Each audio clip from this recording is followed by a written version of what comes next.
Hello, in this POPUPOLOGY tutorial I'll be showing you how to fold the penguins design from my range of Origamic architecture pop-up cards available online.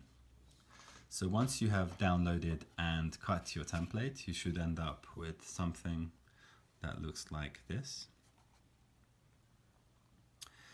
And as always, what we'll be doing is just to establish a gentle crease along our baseline by holding down on our card on the sides, pressing down from the top with our thumbs while supporting the general plane, the back plane and the base plane with our fingers from the back. And as you can see, even if we do just a very gentle degree of fold, already our layers will start to appear towards us.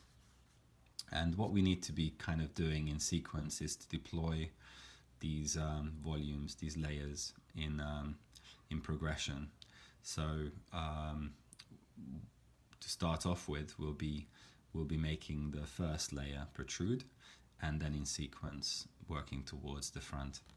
So just to do that, we'll just need to be gently pushing forward our shape, making sure it doesn't snag and catch on the back aperture, and just almost, it will want to do this almost naturally by itself, but just concentrating on this convergence of folds with one finger as a support, pushing forward that section whilst at the same time holding down and kind of keeping a firm hold of the baselines with our thumbs from the front, just progressively pushing that shape forward.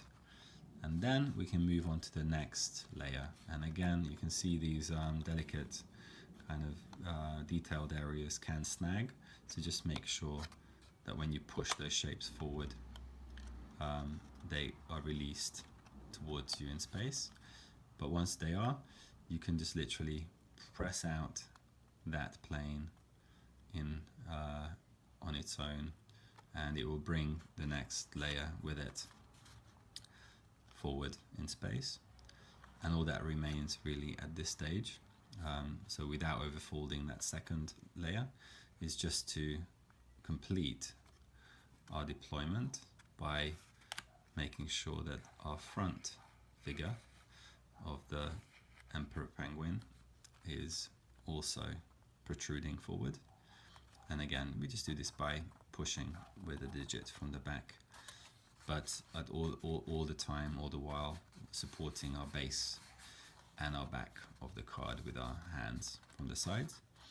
And then you can just incrementally further deploy those creases by just pressing forward across the entire plane of our design, applying equal pressure as much as possible across that plane.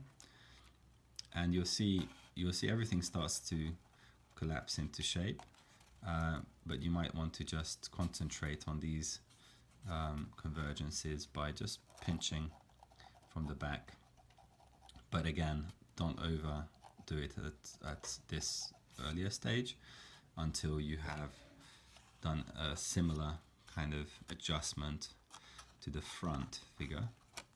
And again, you can do that by just collapsing that front layer on top of one another with its subsequent generation of folds. And at this stage, as you can probably feel by now that the paper has got no resistance. And if you do feel resistance, you just need to go back a couple of steps and establish those mounting folds further. But at this stage, you can collapse your piece with full confidence, and all that remains is for you to tap down on your design to just further accentuate those fold lines. And at the end, you should end up with something that looks like this, ready for your decoration or personalization. And also, if you want to cover this void at the back of your card on the reverse side, then I recommend that you use a colored transparency paper which if you just attach to the back of your card using just very small tabs of glue, which should fix it in place, then you can achieve some really exciting shadow and light effects, and especially with the colored transparency sheets you get some really interesting visuals, as you can see here if I hold it up against the light. But just go ahead and experiment with different colors and stocks that you can get in craft shops and online as well. So hope you enjoy that project, and do check out all of my other video tutorials, and hope to see you again soon. Thanks for watching. Goodbye.